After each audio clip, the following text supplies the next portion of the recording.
অনুসারে আমাদের এই ভূপৃষ্ঠ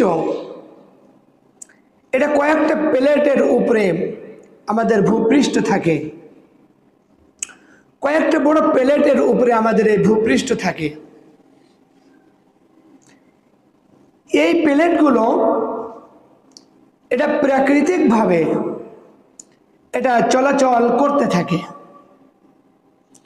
কিন্তু যখন এই প্লেটগুলো চলাচল করতে যেয়ে তার নির্ধারিত স্থান থেকে যখন একটু সরে যায় অথবা একটা প্লেট আর একটা প্লেটের সাথে সংঘর্ষ লাগে, সে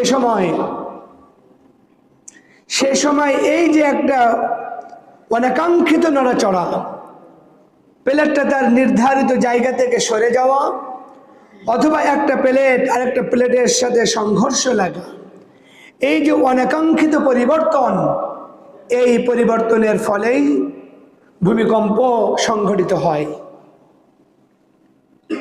এটা বৈজ্ঞানিকদের মত অনুসারে যখন একটা প্লেট তার নির্ধারিত জায়গা থেকে সরে যায় অথবা একটা আরেকটার সাথে সংঘর্ষ লাগে, তখন ঢেউয়ের মতো একটি অবস্থার সৃষ্টি হয়। যেমনিভাবে আমরা কোনো পুকুর অথবা পানিতে যদি আমরা একটা ঢিল ছুড়ি অথবা ঢেউ দেই, নাড়া দেই, তখন তাতে একটা ঢেউ সৃষ্টি হয়।